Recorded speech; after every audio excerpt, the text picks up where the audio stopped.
We are live on your YouTube channel. Hey, what's going on, everybody? What's shaking but the bacon? Entertain the troops. I'm going to get that tweet out to you. Right on. So this is episode 259, I see by the scoreboard, of Hebsy on Sports. Perhaps our best show. Oh. I'm just saying that in advance because there's a lot of things to talk about. Wow. But one in particular that's I think everyone's going to get engaged with, which was kind of glossed over the other night. I know what it is. Dion Phaneuf. Right. Now, if you would have mentioned his name just sort of in passing, hey, I wonder whatever happened to Dion Phaneuf. I might have said something like, now, if you would have mentioned his name, just that's because I'm using one computer today instead of my normal two. But yeah, sorry, continue. What did you just do there? I played us on the live stream to make sure that we sounded good there. But normally I do that on a second machine so you don't hear it. But as you see, I'm not in my normal studio. What's happening with the TMDS studio? Well, you know where the washer and dryer are? It's good. It's nice to have a washer. Of course I do. Okay, so well, not too many detail. We cannot buy a new dryer because they changed the standard for height of dryers. And the way it is under the stairs and basically there's nowhere to move. So we keep having to buy old dryers that have been refurbished. And now we're getting some work done down there that will allow us to actually buy a new dryer. How's that? Okay. Thanks for the update. So basically today and Monday, I'm not allowed in my studio.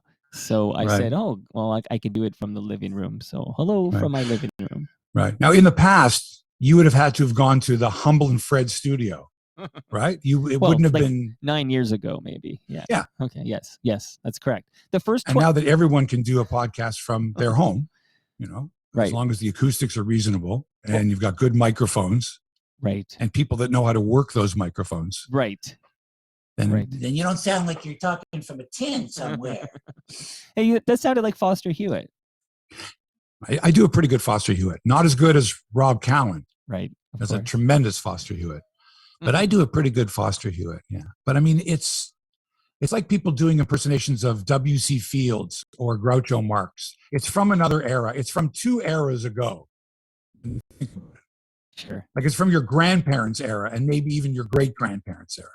But, as a youngin', am I still a youngin'? I guess not. But I guess you're as young as you feel. I like the old stuff from like my grandparents' time. I like references to that stuff like W.C. Fields and Foster Hewitt or whatever it is. Like I kind of W.C. Fields, yes. Yeah. Exactly. It's that he was the original misogynist, hated women, talked down to them and they're butt of jokes and stuff like that. But also, he's just a miserable SOB. Go away, kid, you bother me with the top hat. And in fact, when I was a kid, there were commercials for Fritos corn chips. You couldn't get in Canada. This would have been in the 60s at some point. I mean, eventually they came to Canada, but when you first saw the commercials, Frito Bandito was a character. Ay, ay, ay, ay. I am the Frito Bandito.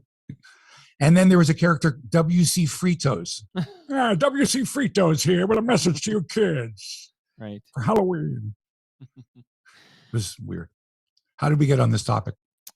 I don't remember. You did an imitation, and I said it sounded like your old boss there at the CKFH. Because you're a CKFH alumni. There's a new website paying tribute to CKFH, and they list everybody who ever was like on the station. And your photo from the Hebsy on Sports podcast image that we have in Apple and everything, that photo is on that page. Interesting. There were very few photographs taken in those studios for whatever reason. I don't know, like people just, hey, let me get some pictures. But boy, I would love to see pictures of, because the number of people that were in those studios and the star power. Right. You would not believe some of the people that went into those studios and recorded. It was, and just nobody there ever thought of, hey, let's get a picture. Right. It would have been great.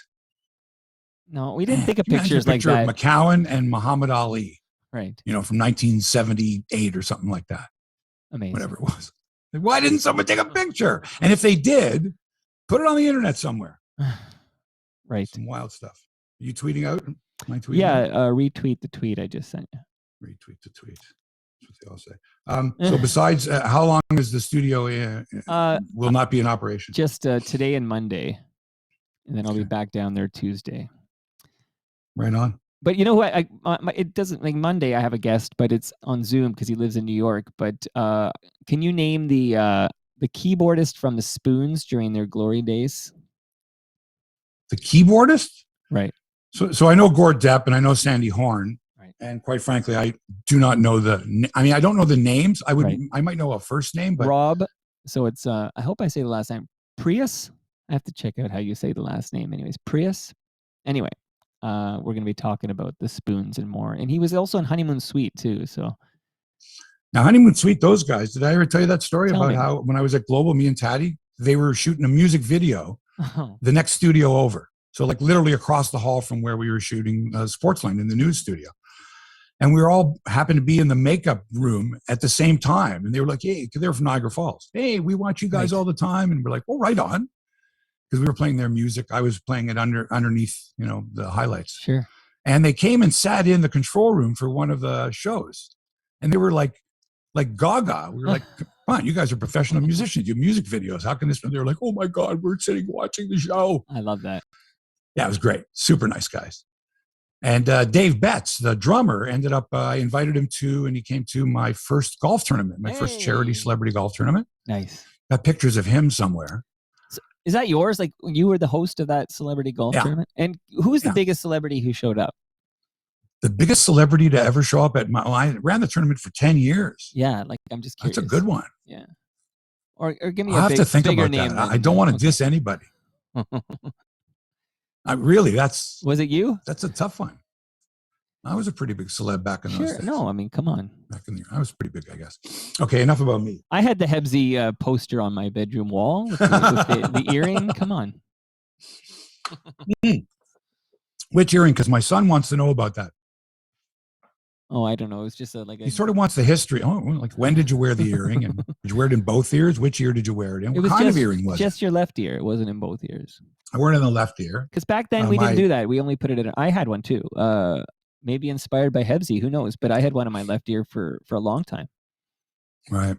And then it went out of fashion. About some coaches that tried to pull it out of my ear. One like on the air. Like, when are you going to get rid of that thing? Because they were homophobic. Very much so. And also the letter that I got from like the president of the network. Big shot at the network saying, we don't wear earrings on our television broadcasts. And I'm like, well, man, I've been wearing it on Global for the last 4 or 5 years. So where you been? Right. Hey, I know we're going to start in 1 minute, but rumor has it the great Gene Velitis is actually in Burlington right now. Well, people do come back east during the holiday season. Holiday season sometimes is U.S. Thanksgiving. Really? Why? Even though you're in Canada, Yeah. You take a couple of days off. Okay. You come home. You may not be eating turkey, but you watch some football games. You get into maybe the Black Friday. You go across the border. I know a lot of people that would come back specifically because everybody comes back at Christmas, and they might come back again in a month or so. But it's totally different in the States, man. Like next weekend is it, right? Right. Yeah. Thursday, Friday, Saturday, Sunday, Monday. That's Cyber Monday. But what happens is after that, things drop off substantially. Like if you want to go away, you want to travel at all, go right after the U.S. Thanksgiving. Like go on the Monday. Right. Places are empty. You got your run of anywhere. The Americans don't go anywhere after Thanksgiving. They don't. Cheapest deals, best deals, first couple of weeks in December, right after it's a good US tip. Thanksgiving. Good tip. And just before I count you down here, although I play the music, so I count myself down, I guess. Gene Velitis' birthday was yesterday, so happy birthday, Gene. That's why he was in our neck of the woods. Happy birthday, Gene. He's in a different demographic now, I think, Gene. Oh, 80? I'm kidding. Come on. Yes, you won't be co-hosting next week on the show. He's an FOTM. He'll be the co-host next week. Okay. Starting to sound Tony Soprano a bit. What's the matter with you? What's going on in your life that you're like that? Loyal viewer. I used to listen to him. He busts my kids. Hebsy. He busts my chops relentlessly on Twitter. I think it's fair game. I think with Gene Velitis. I think he should take over the show if I go away. When I take a hiatus, I think Gene should do the show. He was 65 yesterday. He did sports for quite a while, you know. He was a sports guy. You don't know that, do you? When was he? Where? Remind me, because I remember him Come at on. Q. Brother Jake and Gene in Okay, Vancouver? he did the sport. Well, okay. Okay, never mind. I know. No, enough about him. Let's do our podcast. But I do know about that show, but that was more recent. The brother Jake and Gene. But I did. Okay. I'm just telling you. Okay. Not just like it's none of this stay in your lane shit. Like, you know, people who stay in your lane. What do you know? You're a sports guy. Right. Fuck right off. Well, he loves. Listen, he loves Hebsy on sports, and that's why we love him. Okay. Are well you you ready to rock? Ready. All right. Everything is in a different place here. Here we go.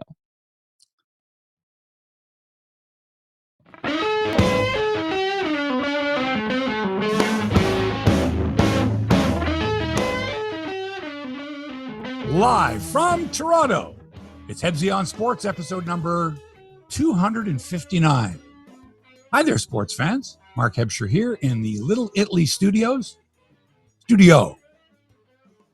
There's only one. Two studios here. Right, only have one, so it's a just Little one. Italy studio. It's like the World Championships. Is it the championships or is the championship?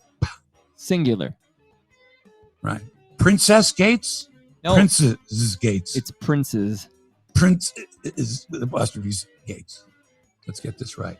And please, if you're going to say a word that ends in ing, please go ing, not ing. Oh. Okay? Cooking, cleaning, Yeah. wallpapering. Come on, G, hard G, please. Unless your mother tongue is not English, then perfectly excusable. Yeah, if you're from the Caribbean, we'll let you drop the G's. Hey, come on. No, I don't know. Well, I don't know about that. You should still enunciate. Okay. I'm in trouble now. Something to think about. Anyway, at the new Toronto studios, because there's more than one. We have Toronto Mike. There's a backyard studio. Sure. There's of course, the basement studio, and you are now in your new temporary studio. Yes, hello from my living room. Today on the show, the Maple Leafs win again. Ho-hum. When do the playoffs start already? Let's go. I don't like the way this team looks, but it's only November. The Raptors lose again, this time in Utah, where Pascal Siakam went MIA and the Raps defense showed more holes than a slice of Swiss cheese. Haven't used that line in a while. I kind of like it. By the way, OG Anunoby out indefinitely. Bad news for a team that's, struggling and needs to stay in the playoff hunt. We'll get to that later. Shohei Ohtani wins the MVP over Vladdy. And if you're the least bit upset about this, fuck right off. Okay, none of this Toronto bias. Be reasonable. The guy is unbelievable. He's a generational player, deserves the MVP. Vladdy deserves to be the runner-up. He'll win one. Just chill. Robbie Ray took the Cy Young. Will he be with the Jays next year? Who knows? What do I know more than you? Did I get here before you? I don't know. And we got Barrios locked up for 7 years. Woo. So the Jays' future looks bright. Huge numbers for Canadian soccer, over 1 million tuning in to see them beat Mexico. I'm telling you, it's more like 2 million. Because most people I know watched it with someone else. Right. And it doesn't include the streaming numbers and all that other stuff. Come on. 2 million.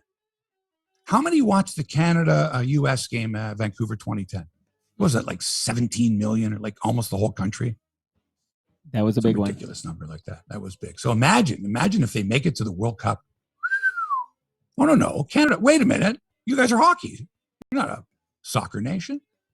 Oh, that's right. You weren't a basketball nation before you won the championship, were you? Come on. We love winners. Who doesn't? Wait till our men's volleyball team gets it going. Then you'll see something. Woo. You bet. NFL, golf, and would you buy Quaker Oats because TSN's Darren Drager and Jennifer Hedger are hawking it on TV? Like, who knew that Darren Drager served his son, who's watching the highlights on his phone? Who knew that he served him Quaker Oats, and they sat together and like a father and son, or Jennifer Hedger and her son, if in fact those are their real kids, or are they actors? They better be real.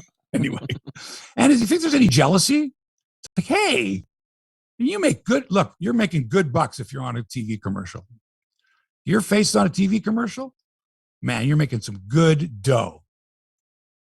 Those commercials keep going on. Maybe they run another cycle. You get some residuals.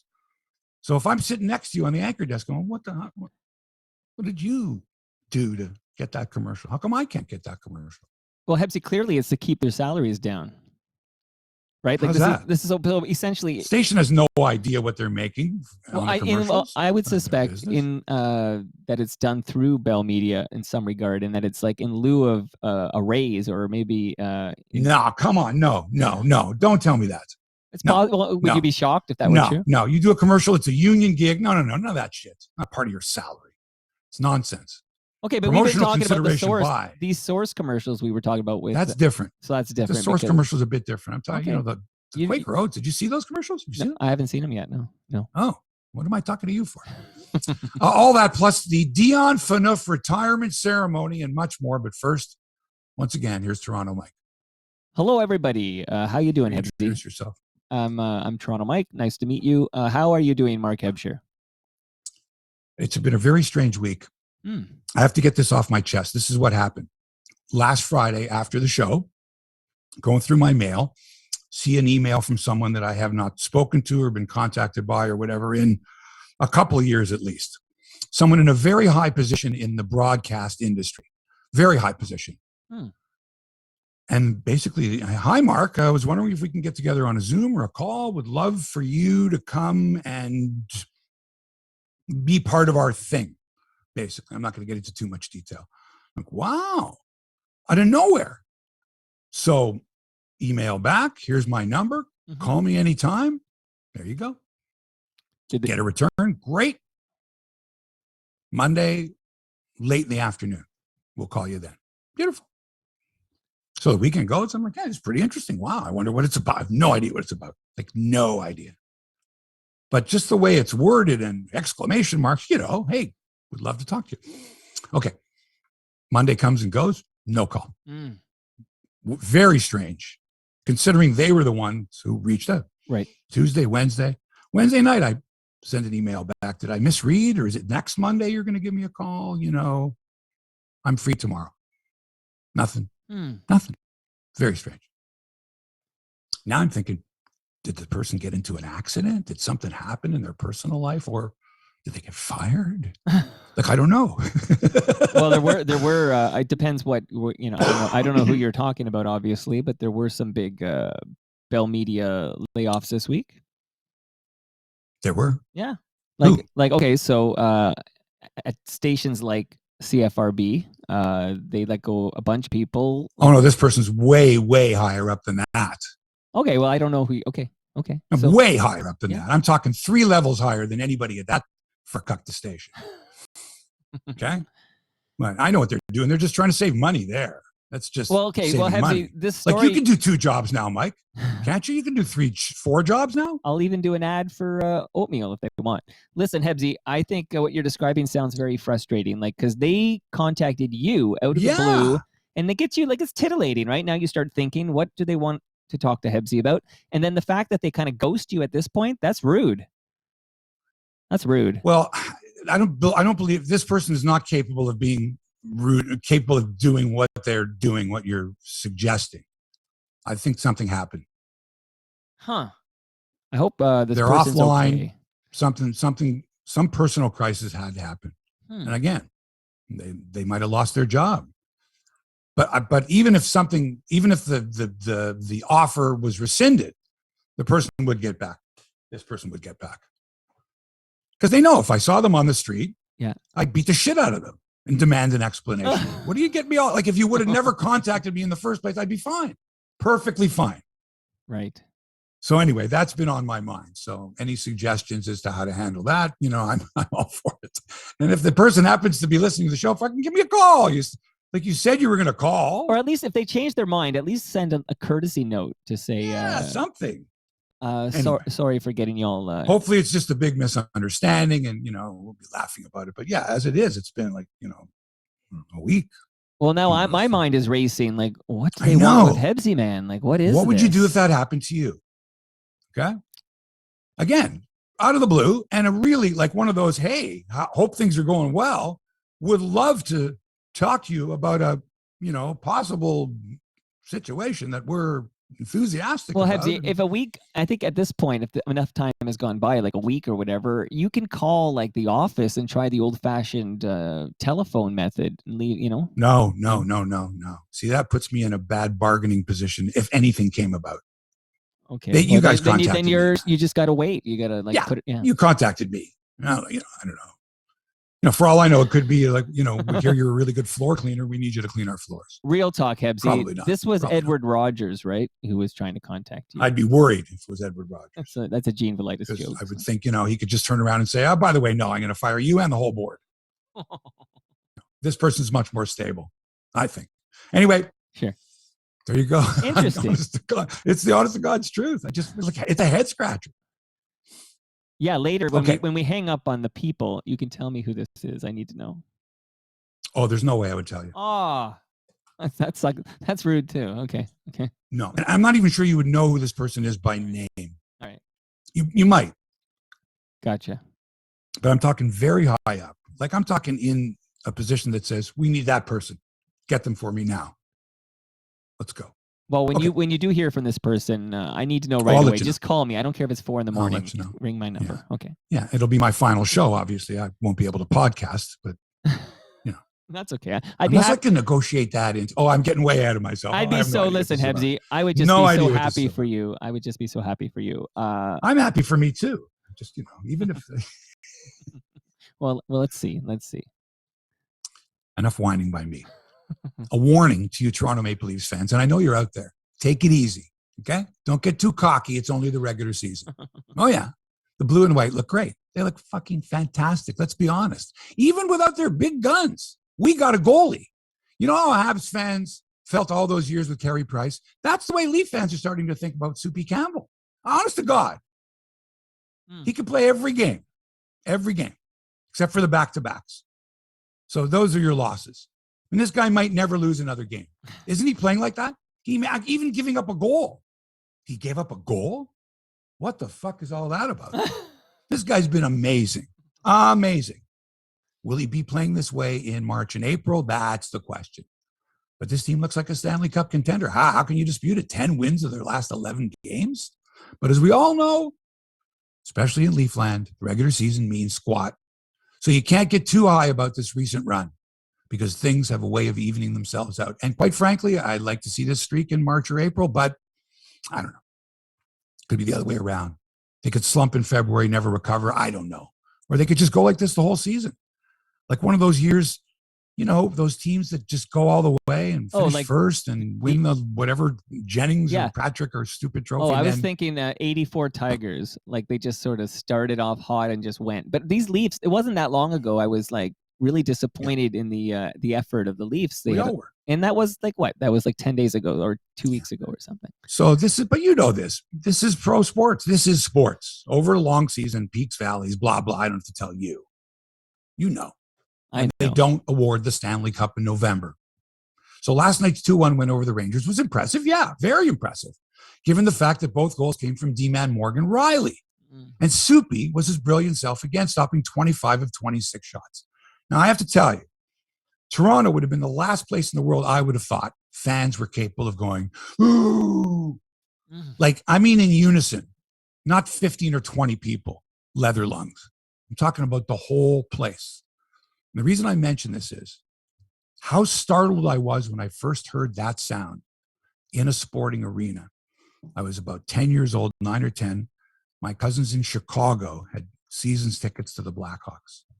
So the game at Chicago Stadium. At the time, you could smoke. There was like cigarette smoke, cigar smoke, pipe smoke, marijuana smoke, and beer and urine. That's what it smelled like, Chicago Stadium. And if you were ever in the old barn, the way the seats, I'm trying to explain this, the angle of the seats was so steep. It was like, like at what's the theater down on King Street, the famous theater in Toronto? Not Massey Hall, but what's that? What's the one right on King Street there? The Roy Ed's there. What's the freaking place called? Just drawing a where blank they on you, had Godspell and Jesus Christ Superstar and All those great Oh. shows. Go ahead and find it. But anyway, Okay, but those seats there are really steep. Like you're on literally like on top of the action, like a Roman Coliseum. And that's the way it was at the Chicago Stadium. And I'm there for the first time experiencing all of this. And then I hear the fans, 20,000 fans go, ooh, and I'm freaking out. Royal First of all, Alexandra, the sound is just so scary. Royal Alexandra Theater is what you're. Thank you, the Royal Alex. Right. Thank you. The sound was so loud and so scary. Yeah. And I look, and this number 4 for Chicago has the puck, and I'm thinking to myself, they're booing their own player. Like, this is a mean crowd. Like, I'm from Toronto. Everybody was very polite, you know. Once in a while, somebody would go, Mahavlik, you stink. But that was it. You'd never hear anybody yell out anything bad. And so I hear 20,000 people, and I'm looking, and this number 4 is carrying the puck. And my cousin looks over at me and goes, don't worry, they're not going boo. They're going Moose, because Elmer Vasco's nickname was Moose Vasco. Well, I didn't know this, but just the sound of these 20,000 fans, I was scared shitless.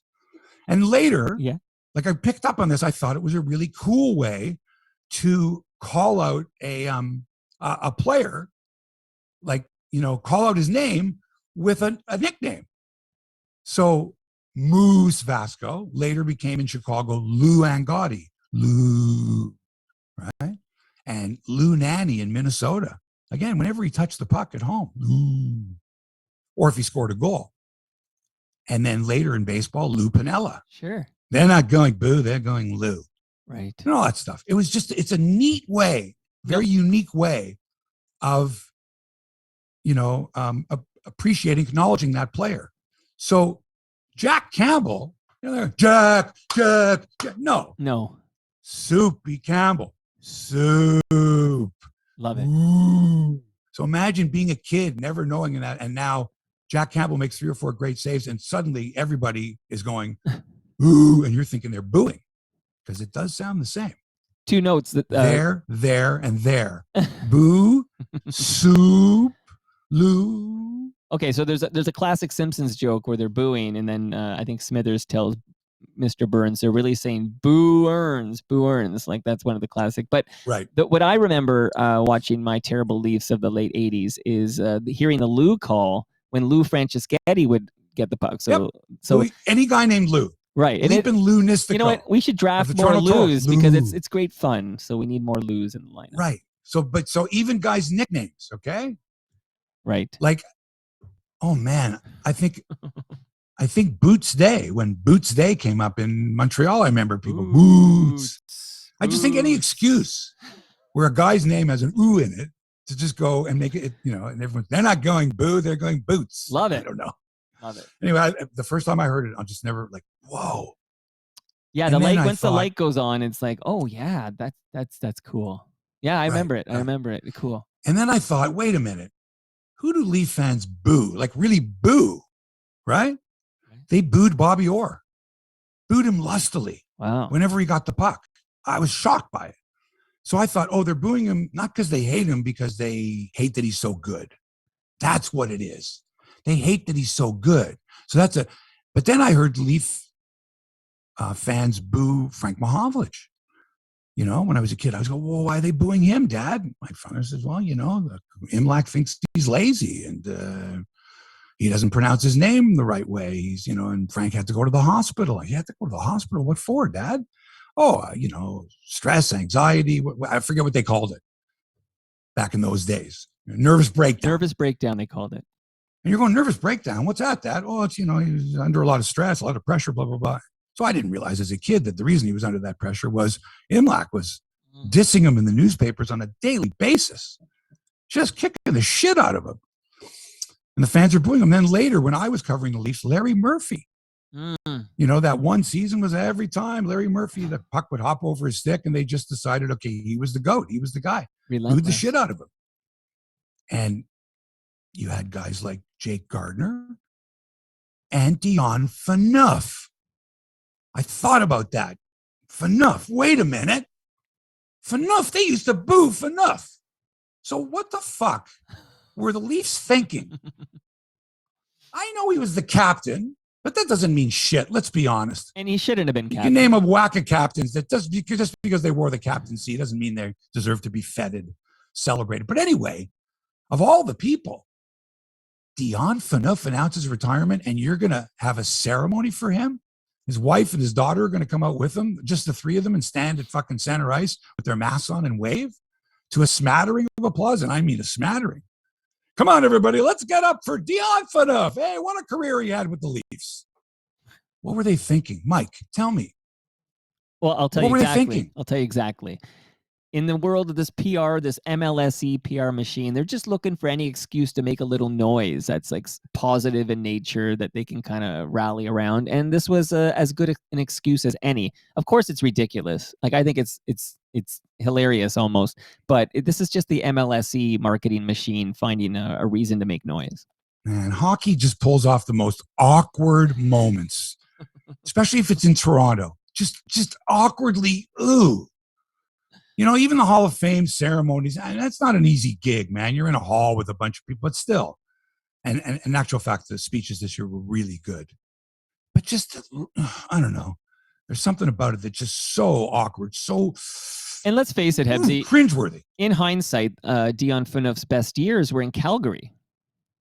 Calgary I'm should not sure be. he had any best years. Mike. Well, he had a. He was very No. good, very young, and then peaked I early, guess. as they say. I mean, he at the time of the trade, I remember being very hopeful that we had the defenseman we needed, and it just didn't pan out as usual in Leafs land.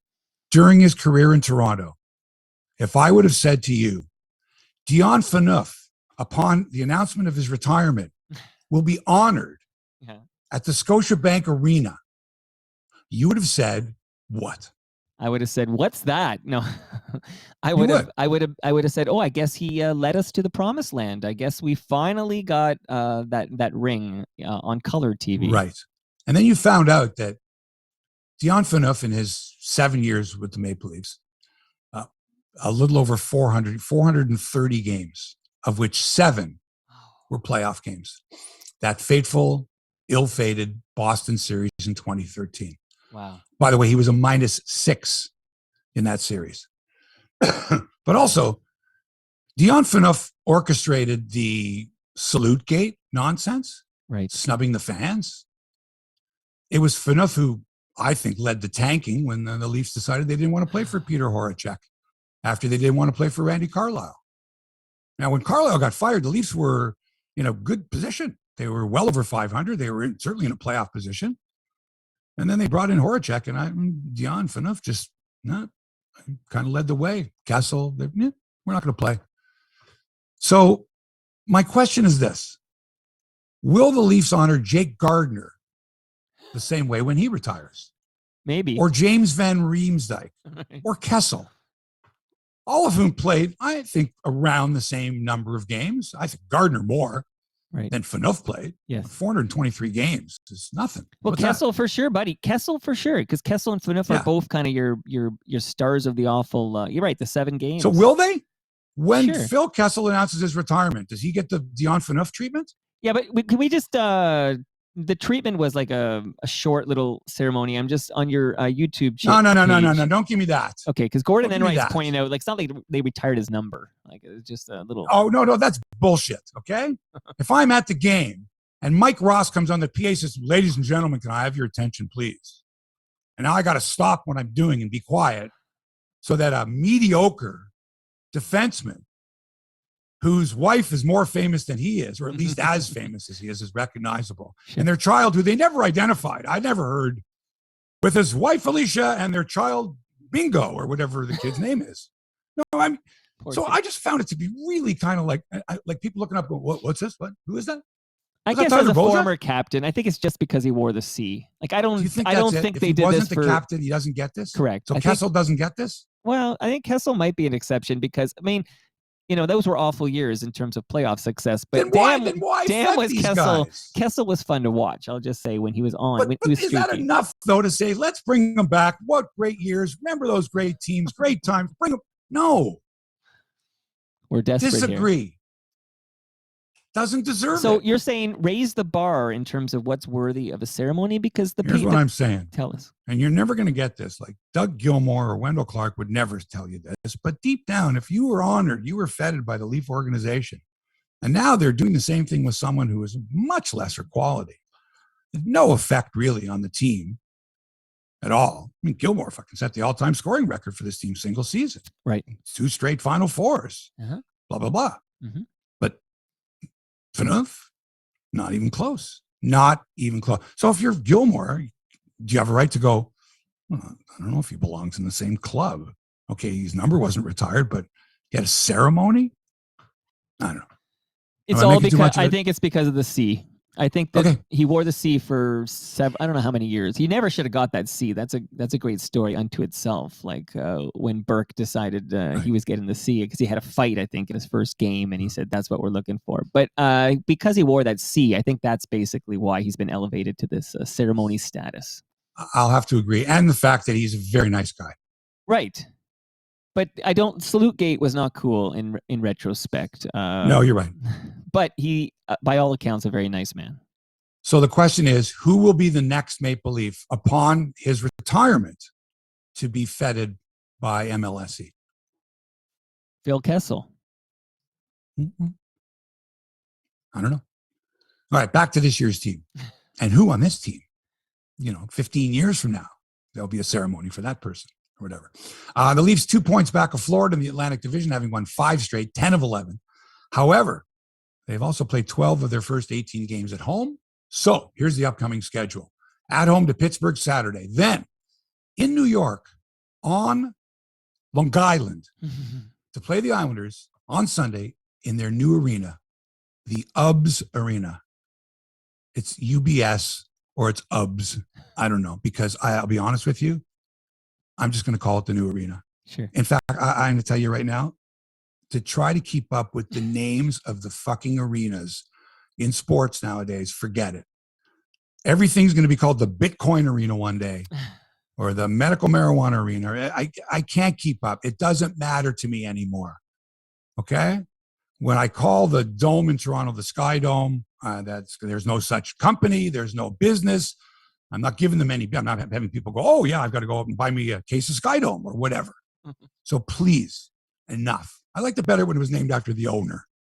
You know what I mean? Comiskey Park. Who's that named after? The original owner. Okay. Right. Well, you've been telling that great story about Chicago Stadium. Like, what was that called? Chicago Stadium? Is that what that's all it was? Like, think about that. It wasn't the, Bank of America, Chicago Stadium or whatever. So, enough. If you want to go and look up and go, hey, Bill, it's $1 Stadium. That's fine. But I'm not going to announce the name of your product while discussing the venue of where two teams are going to play. Okay. If I mention the Detroit Lions, sure, it's great for the Detroit Lions and they'll sell more merchandise. Hey, Hebsy mentioned us. But I ain't mentioning the name of whatever their fucking field is there. Okay, and that's all there is to it. So the new arena, which is across the street from Belmont Racetrack, not named after anyone, by the way, Belmont Racetrack, named after where it is, Elmont, New York, at a B. That's where the new arena is for Long Island, for the New York Islanders. So the Leafs will be there and then off to the West Coast and some late night viewing for those of us back east. In LA on Wednesday to play the Kings, in San Jose Friday to play the Sharks, back to SoCal Sunday to play the Ducks, and then returning home Wednesday, December 1st to play Colorado. So there's your West Coast trip for the Leafs coming up. And by the way, the Montreal Canadiens, 4-13-2 start this year. Wow. And the other night, a disgruntled fan threw a Habs jersey on the ice in disgust.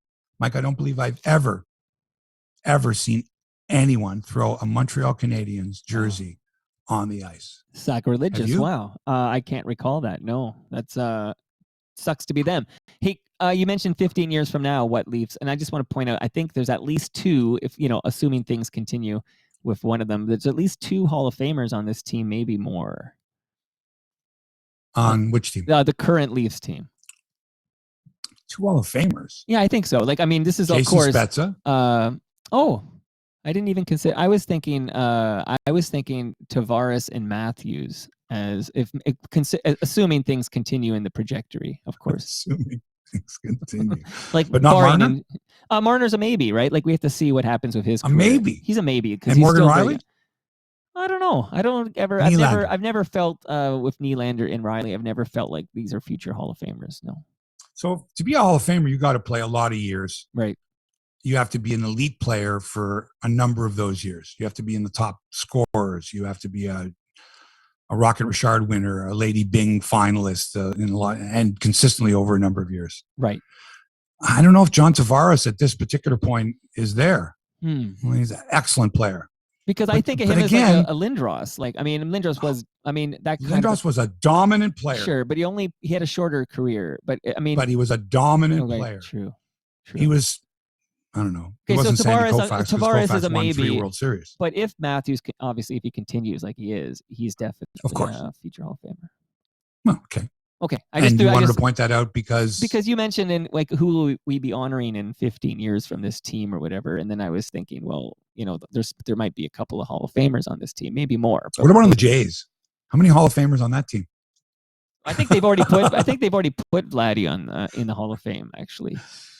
Well, again, if you were to take every player's career after their first 5 years, right, and the Hall of Fame, you wouldn't have enough room for everybody. Right, that's true. So yeah, longevity and consistency, for sure. But that should be. But again, I would never be. I know people that say so and so doesn't deserve to be in the Hall of Fame. I would never say that. Mm-hmm. I think that's the ultimate insult, no matter who you are. But especially if you're a player and you say that player doesn't deserve to be in. Now and that's sort of why the Dion Phaneuf thing made me think. Because, like, I don't know, it would be like in my profession, if some, I don't know, mediocre sportscaster was like in the Hall of Fame, if there was such a thing. I'd go, wait a minute. Right. He wasn't that good. Yeah, but he did it for 45 years. Yeah, but he wasn't that good.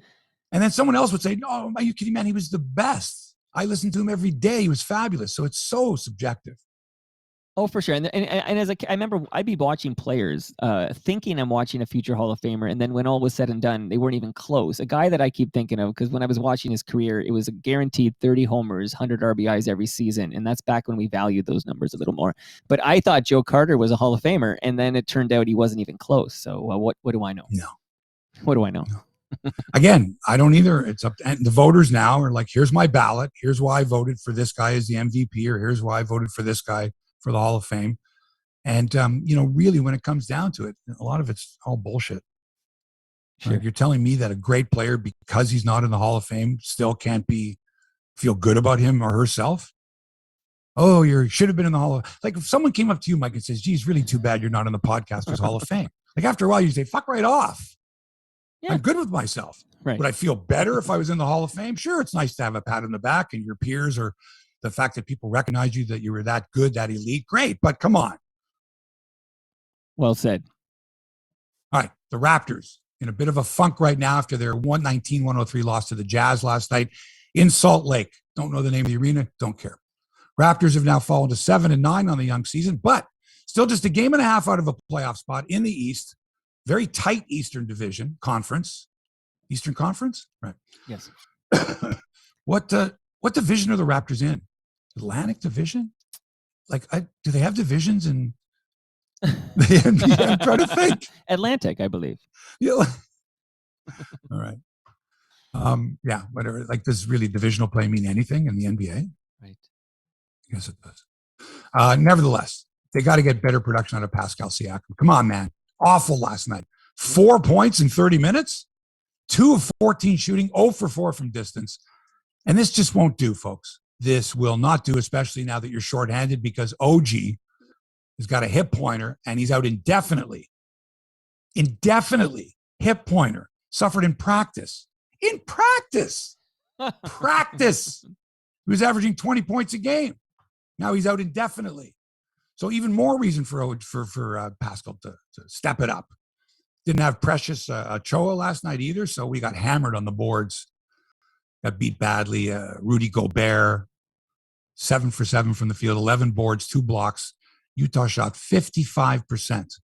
The other night, I think Portland shot like 54%. You cannot be giving up those shots. You can't let the other team shoot plus 50% from the field. Jazz with shooting 41% from distance as well. Raptors just couldn't shoot, couldn't play defense. They actually led 63-61 at the half and then scored 40 points the rest of the way. Unacceptable.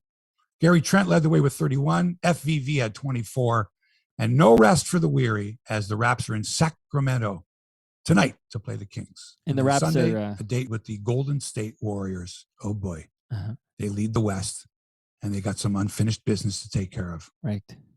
Raps are currently last in the Atlantic Division.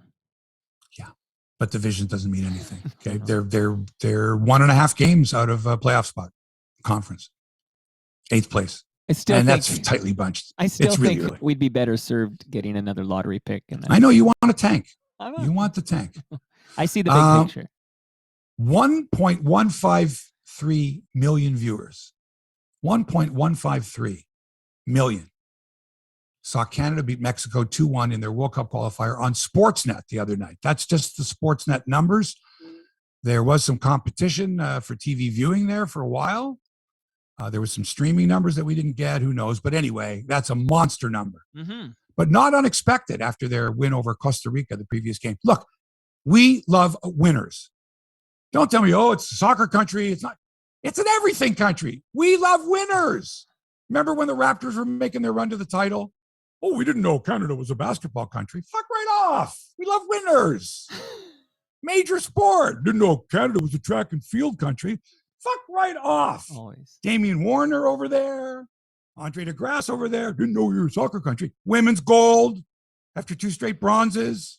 Right. So go away with this stuff. Didn't know Canada. Look at the snow. And here we are like a bunch of, like nodding idiots going, yeah, that's us. That's us. Well, we're Canada. We're now a soccer nation. Always have been. No, haven't always been. Don't give me that shit. We haven't. We love a winner. Yeah, this That's team. All there is to it. This team put a Canadian flag right on a winner, and the whole country there. gets on board. It's a natural thing to do. Every country's like that. So don't tell me that. I tell you right now, Colombia would be a hockey country if Colombia beat Canada in hockey. They would be we beat Canada? I'd like to see that. Hey, I will say this team has captured this country's imagination because it's captured mine. Like these games have become appointment viewing. I was not going to miss, Canada versus Mexico from freezing cold Edmonton. I was not going to miss that show. Now, here's the thing. Yeah. The game was on Sportsnet. If you didn't have Sportsnet on TV or you didn't have a streaming service, Sportsnet then or Sportsnet when or whatever it's called, apparently with the worst streaming service in the world, but a really great spokesperson who falls asleep on his couch and, does stuff like that. Oh, your buddy there. Yeah. The guy. What's his name? Professor of the Dark? He's the, I can't remember. Sportsnet maven? Sportsnet guru? The coach. Life coach. Is he a life coach? Yeah. I don't know. Anyway, I think those games should be on public television. And I really think the CBC should be airing. That's the Olympic Network. Why are they not airing the team that's going to be playing in the world? I'm going to assume, I could be wrong, I'm going to assume that the CBC is interested in capturing as many Canadian eyes as possible as the public broadcaster. So how can they not be involved in this great run to the World Cup? I'm going to guess this was simply not seeing the crystal ball, not showing you what would happen with this team. I don't think anybody predicted a couple of years ago that there'd be this Canada-Mexico game in Edmonton on a freezing cold night that would have over 1 million eyeballs on it. I mean, I don't think that was seen. So I think this deal that Sportsnet struck with whatever, whoever has the Canadian soccer people or whatever, was just a steal of the century. Like, I think they just got it dirt cheap. Maybe for all I know, they got it for free. And just because nobody thought this would be such a hot property. And here we go. Canada. Oh, baby. They're going home. That's pretty good. Hi, Bob Cole. I'm working on it. I did that reason. I don't know who I did. Oh, you know what? Real quick, a couple of people I talked to last week both wanted to say hi to you. So Jane Eastwood says hello. Oh, Jane, how's she doing? She's doing great. She's back in near the Hammer there, and apparently she's been in your home back in the day, and she has fond memories of filming a movie with you. Yeah. I mean, I didn't even know you were a movie star. This is awesome. Yeah. I was a movie star. Jane lived in Dundas, where I did. She Right. was actually up in Ancaster at that particular time. Very well known around the community. We used to go to a karaoke night at a place in Ancaster. There was a pretty cool little spot. Live karaoke with a live band that were spectacular. Well, she's Gordon Lightfoot's guitarist right. And did Daniel Lanois show up? That's Daniel Lanois' partner. Wow. Bob Deutsch played bass in that band. Wow. Steve Ruddick was the drummer. Wow. Anyway, well, she has fond memories of you. So I knew Jane. I don't know, see her occasionally.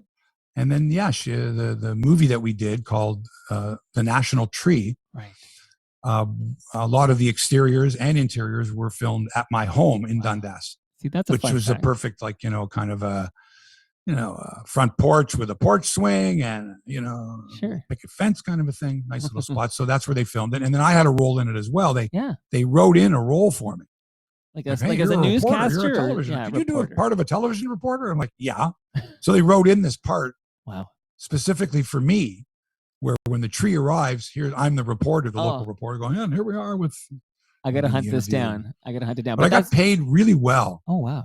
Like when they use your home, like they take it for the whole day. It's like, a couple of grand. Oh, here you go. Off you go. And if they have to leave it overnight, they'll look after your, accommodation. Sweet.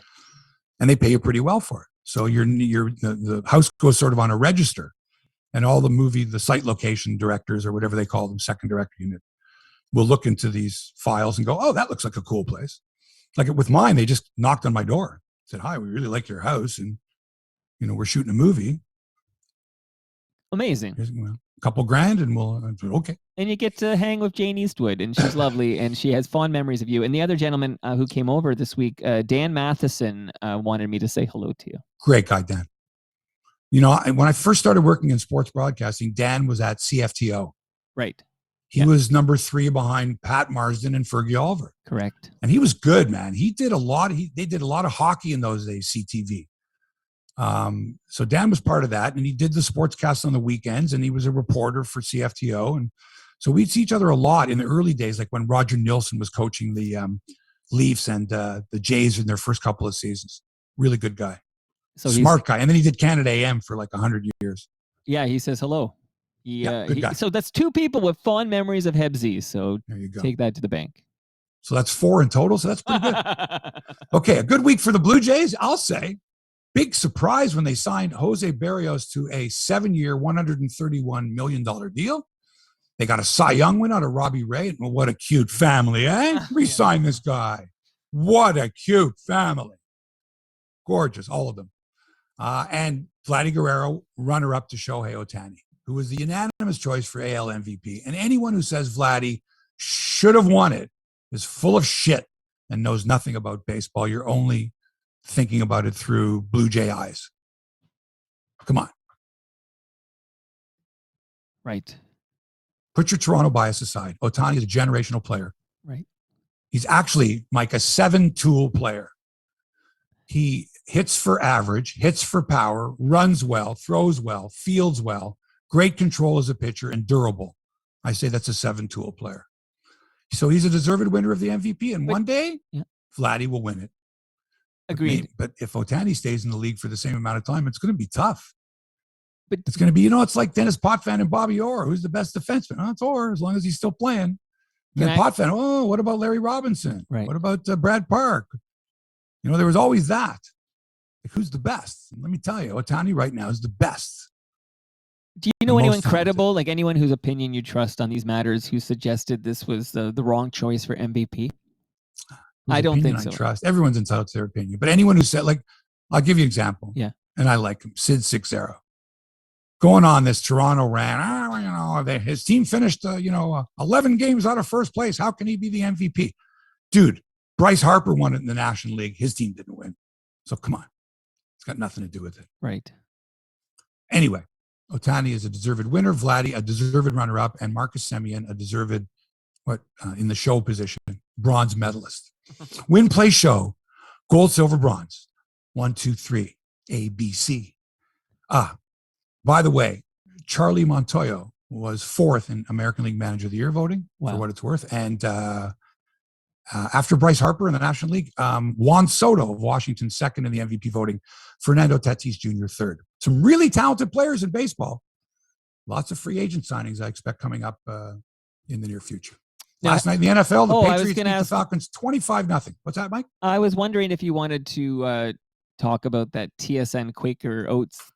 You skipped over it here, but I just thought the Quaker commercials on TSN with Darren Dreger and Jennifer Hedger, if you had thoughts on that.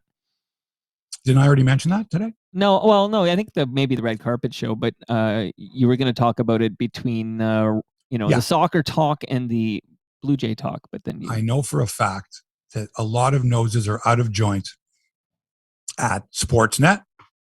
Not as much, maybe last year, but this year at TSN, where, and legitimately, popular personalities are wondering why they're not getting commercials, And I'm not picking on Darren Dreger or Jennifer Hedger. Good for them. Obviously, Quaker and the folks at TSN, their bosses, both think it's good, wholesome, good product. Go ahead, do the commercial. But I'm wondering if it was like, did they have a bunch of names? Did they say, all right, here's the names we've got. We got Jeff O'Neill. We got Dave Poulin. We've got Kate Burness. We've got Kayla Gray. We've got Sarah Davis. We've got Tessa Bonhomme. And we're only going to pick two of them to do the Quaker commercials. Like, how did that work out? Like, did they go to TSN and say, we want this person? Or did they say to TSN, give us a bunch of people who you think should be on these commercials? So anyway, but I can tell you this, if you don't get the gig, you're going to be jealous. I would be jealous. Let's face it. Suppose I was co-anchoring with Jim Taddy and Jim Taddy got a television commercial, just him, and I didn't. Right. It would only be natural, vice versa. Because it's big bucks, right? These national ads. Oh, yeah. It's a few G's, baby.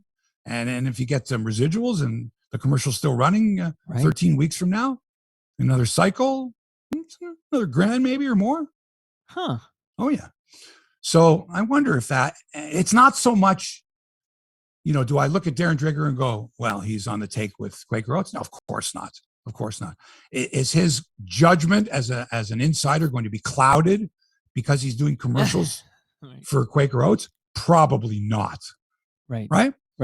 But you can see how, and again, we've talked about this before, whereas the CBC, for example, would not allow anyone to accept even a penny because it would compromise their journalistic integrity, their bias. Although I would think they'd have the news department with that rule, but I would not think it would apply to the sports or the entertainment. So sports isn't news? No, I don't think it's in the same division with the same kind of rules of well, hang on. Okay, so Jennifer Hedger does Sports Center. She's an anchor on Sports Center. Yeah. That's different, I guess, than the panel, or is it?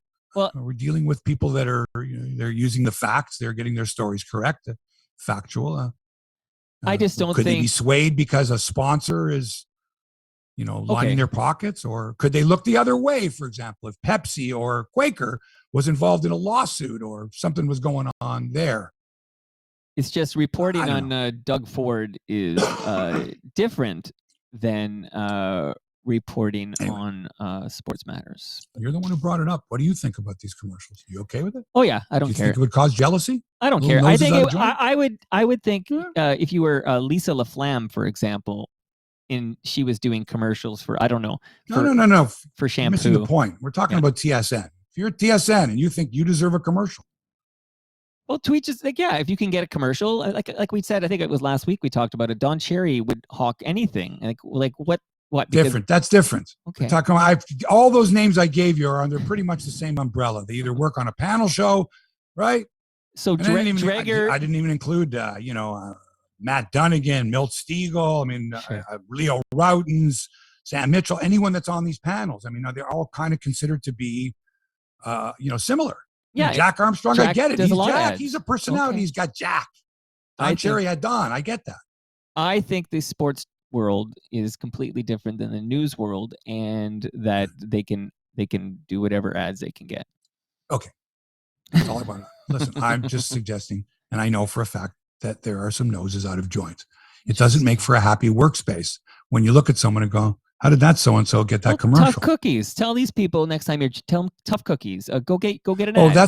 that's easy for you to say sitting in your living room as a podcaster. You've obviously never been in an environment where there's competition. You don't know what the other person makes, but you know how much airtime they're getting, and now they're getting a commercial. Yeah, I know, but that's yeah. a So I don't think it's fittest. so. You just think, oh, I could. No, I'm not jealous. You would be jealous. Okay. If you had any kind of an ego, you'd say, how well, come I'm Hebsy, not? If you get a big ad when this guy gets a hold of you and there's some big opportunity, I'm only going to be happy for you. No jealousy. Mike, I just want you to know that. Mike, when you see your numbers on the podcast charts, you go, hey, we're number 5 or 15. You're telling me you don't look at the ones ahead of you, go, really? That prick, ugh, how's he ahead of me? Come on.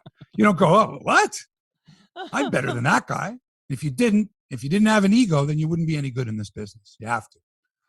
True that. Okay. He said, moving into the next story, NFL last night. Patriots NFL. 25, Falcons nothing. Terrible game, Thursday night football. Brutal. Pat's now 7-4 in the AFC East, which means Buffalo needs a win at home against the Colts on Sunday to stay in first place. The 6-3 Bills are a 7-point choice to beat Indianapolis. They better get their shit together. Should be a good quarterback battle. Carson Wentz for the Colts and Josh Allen for Buffalo. Can go across the border now, I guess, eh? Yeah, as long as you get that test, I think you have to get a test. Oh, right. What does that cost? I think some places I heard were like some Walgreens and stuff or Walmarts might be doing it for free, but I don't know. Still don't know. I don't know. In golf, Canada's Mackenzie Hughes tied for second after the opening round of the RSM Classic at Sea Island, Georgia. Sebastian Munoz from Bogota, Colombia is your overnight leader at 10 under par. Max in a group at 9 under, Corey Connors 8 under, Adam Hadwin 5 under, Michael Gligic from Burlington. I'm sure he's played crosswinds before. At -5, Dave Hearn and Taylor Pendrith -4, Roger Sloan -3, Adam Svensson -1. 136 players shot par or better. In the LPGA Tour Championship, Brooke Henderson tied for 44th. She shot a 1 under par 71. The leader is J. Lee 6. There are so many women named Lee on the LPGA tour that this young lady's handle is Lee 6. You know her. I don't know if that's her official real name. Can you have a name with a numeral in it? Yeah, Davis Love the Third. Is that legit? David Love the Third. Davis Love the Third, I believe. No. That's a Roman numeral. Okay. No, this is not a Roman numeral. It's a 3. Huh. A 6. Sorry. Hey, before we move on, what do you think of this story with Peng Shui? Like, have you been following? I'm not a big fan of Feng Shui. You mean not that Peng Shui putting furniture in certain positions? I know that's yes, that is funny. But what story is this? Peng Shui tennis player is not accounted for. She was critical of China and hasn't really been spotted in a while. And there's people like Serena Williams, etc., are trying to raise awareness. Like, is she okay? Like, no, she's not okay. She's not okay. She's probably in the witness protection program or whatever. She's doomed. You don't criticize the Chinese government. But then I have to ask the question, obviously, like, what about events that are now held in China, including, Olympics, et cetera? This is boycott. What are you going to do? Well, right. Like, should that be on the, should we be talking boycott? Well, I think Serena Williams, if she's really serious about this and she demands the return or some answers, here's the story. Feng Shui, a very popular Chinese tennis player, accused a high government official of sexual assault. Right? Right. And the shit hit the fan after that. She's gone missing. She had put out a statement, whether that was her or someone else putting it out, who knows, saying that she was fine, that kind of a thing, like take it easy. Right. There's some doubts about whether it was actually. There's some doubt right. as to the origins of that. And look, man, I've watched enough episodes of The Sopranos. You say something or you do something that goes against the boss, against the decision makers, against the ones that are in power, whatever power that is. How do you hold official like WTA tennis tournaments in the backyard of the boss, so to speak? Like if we haven't let's hope she's okay and everything, but how do you have a tournament there after this? It's a good question. Huh. It's up to the participants to say that they won't compete, but would they be in violation of their contracts, sponsors' contracts? Oh, who knows? Probably not. Is there insurance? WTA have insurance in case players pull out? And think of the work that would be done. Think of the infrastructure that's there, the tickets that are pre-sold, the sponsors involved, volunteers, all that. And now you're going to say, no, unless you give us Peng Shui. That's a tough one. Keep your eye on this story, Hebsy. Right. So the other day in Toronto, a person I know, I work with, Christina Tenalia, who's a reporter on CP24, is doing a live hit and is interrupted by this, jerk of a woman who just, hijacked the story. And it sort of brings us back to the news stations, not just news, but sports too, want their reporters standing out in the field, it's called. Standing in the field so you, the viewer, can see them actually there. And what this does is it causes problems when you're dealing with crowds, because like a beacon, when you turn the television light on, when people see that someone's on television, they flock like moths to a light. They just do. And so when you're doing it out in the street, in public, or you're doing it after a game and fans are walking by, or you're doing it in the corridor of the Scotiabank Arena, right, with 4 people sitting on a panel and goofballs in the background with Leaf jerseys hoisting beers, it's just distracting, and it takes away from what the people are saying. Because you're not watching and listening to what they're saying. You're distracted by what's going on in the background. Am I right? You are correct. And so it's not Christina Tenalia's fault that she had to do a live hit and people are walking by and people are going to say and do stupid things or hijack the live hit or the taping. It's the way it is. You see it all the time in the streets, and that's the way people are. So in order to avoid that, all right, these news stations have to realize that when you put the reporter in that position, the reporter cannot win, cannot do their job properly. They just can't. Because even a little interruption, now you need to be talking to your audience behind that camera lens. Not be, if you're distracted by the person behind you, what do you think the audience feels? You're not coming through. So to avoid that, find a place where don't have people all around you, where you can do your stand-up, your piece to camera without these distractions. It's worse for the viewers. One time I'm doing an interview with Art Eggleton, the mayor of Toronto at the time in 1985, when the Blue Jays were on their way to their first playoffs, the American League Championship Series. And they had some kind of a parade before the start of the series, and it ended up at Nathan Phillips Square in Toronto. And I'm there live for the news, and interviewing players. And now here's the mayor of Toronto. Let's go live. Now back to Mark. Live, Nathan Phillips Square with the mayor of Toronto, baseball fan Art Eggleton. And now I'm live. They put me out there, and the lights come on the camera, and everybody comes swarming on, Hebsy, with the mayor. I'm trying to do some kind of a reasonable, hey, how's it going? How long have you been a baseball fan for? And who do you think's going to win? And who's your favorite player? Shit like that, right? It's the mayor. Right. He's trying to get his time in as well. Meanwhile, I'm doing this, and between me and the mayor, right, is a guy poking his head in between. And I can feel him trying to, and I'm pushing him away while I'm doing the interview. And I'm sure the viewers are like, oh, this is funny. They're not listening to what I'm saying. They're not listening to what Eggleton's saying. They're watching this little circus going on, people waving, and hi, mom, and all that shit. And I know this. And I've got to keep pushing this guy away, and I'm pushing him away, Eggleton. And then finally, the guy pushes me, or some guy pushes him into me, and I kind of stumble, and I bump into Art Eggleton. Okay? Now I'm pissed. Right. And I say something like, all right, it's getting a little bit, whatever, one final question or whatever. And then the guy comes up over my shoulder again, and I see in the little monitor that the cameraman has next to him, just a little teeny, maybe a 6-inch monitor. Yeah. I see this guy creeping over my shoulder to get into the shot. And with my right, I'm holding the mic in my left hand. With my right elbow, I give it like one of these up, and I get the guy. I feel my elbow go like right into this guy's, into his nose. Wow. Like a flush on whack into the nose. And I hear, ugh. And I look, and my cameraman, Sandy Pimenoff, looks at me, and he's got this look on his face. His eyes are bulging out. Like, holy shit, what did you do? And one of the camera assistants or a couple of other people that are there are like, they got this horrified look on their face. And I'm like, oh, what happened? And I got to finish this interview with Eggleton and throw it back. But I'm looking at the horrified looks of these people. So I wrap it up with Eggleton. Thank you, Mr. Mayor. Back to you, whatever.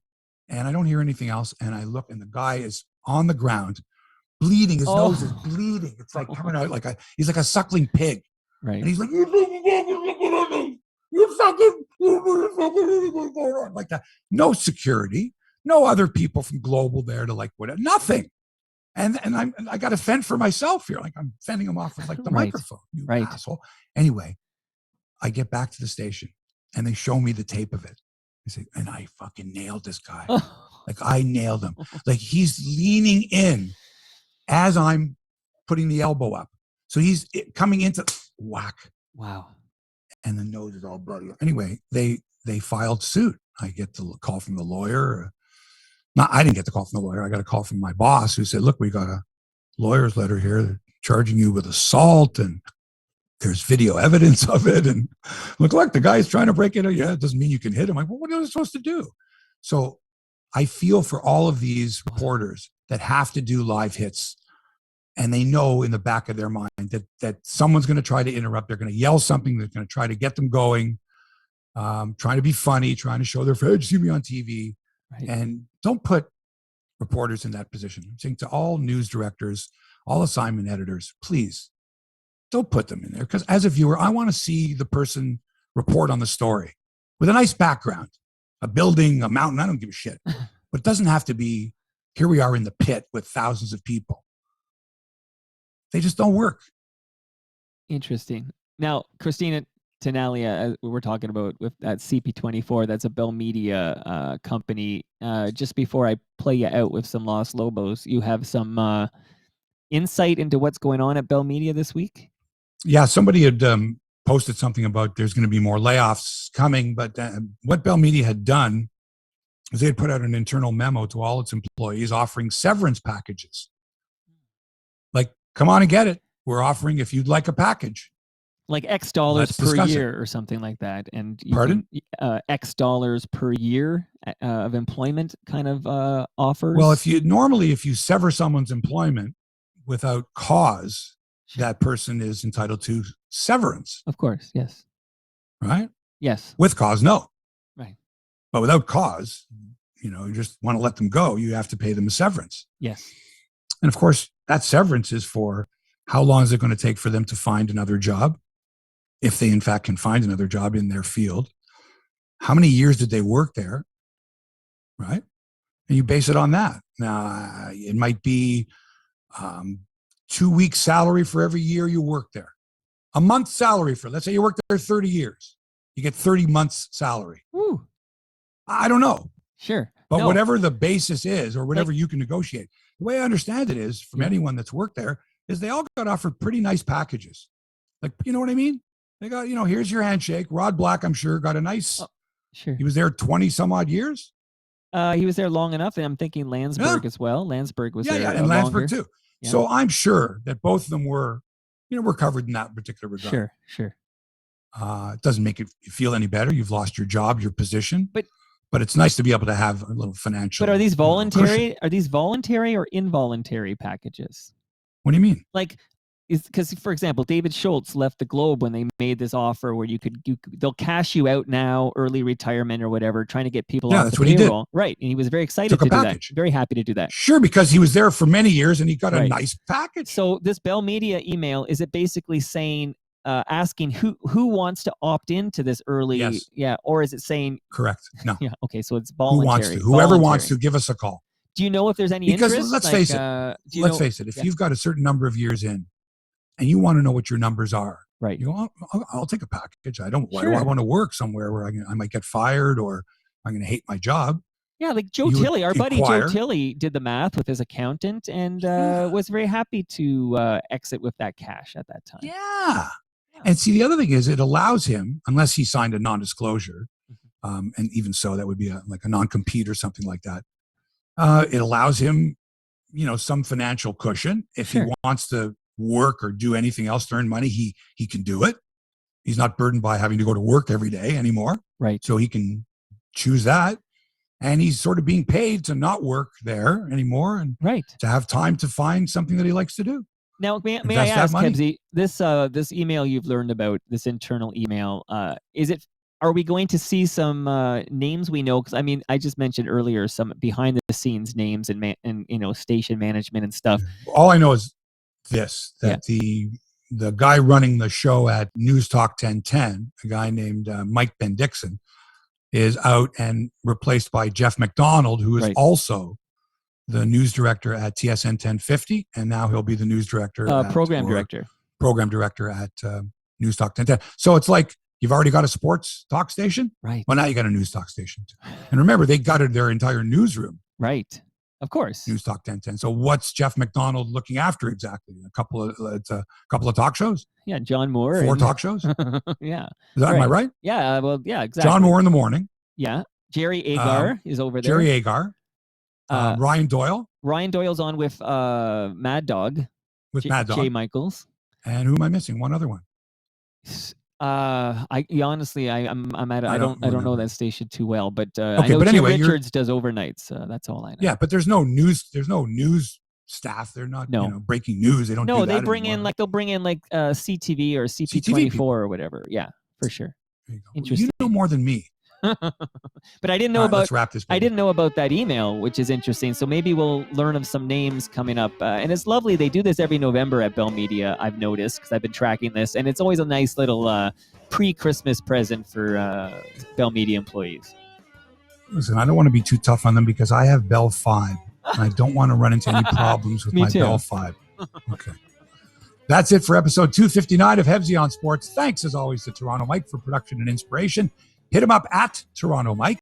He's got a great podcast, lots of interesting guests. I got to catch up. These are deep dives he does, but they're very, very good. If you're interested in being a sponsor on this show, we have openings. Contact me, contact Mike, become a partner on the show. It could be Hebsy on Sports, brought to you by Headspace. Thanks for allowing us into your headspace. Yeah. Back with another episode next week. Looking forward to it. Until then, so long for now.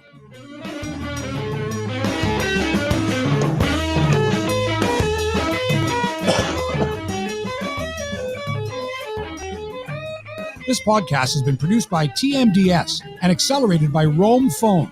Roam Phone brings you the most reliable virtual phone service to run your business and protect your home number from unwanted calls. Visit roamphone.ca to get started.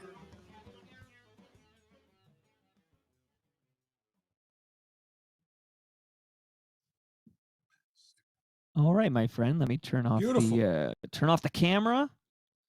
Goodbye to everybody watching at home or in the office or wherever the heck you are. We'll see you next week. Yes, thank you, everyone. A pleasure. And do you want me to do what I did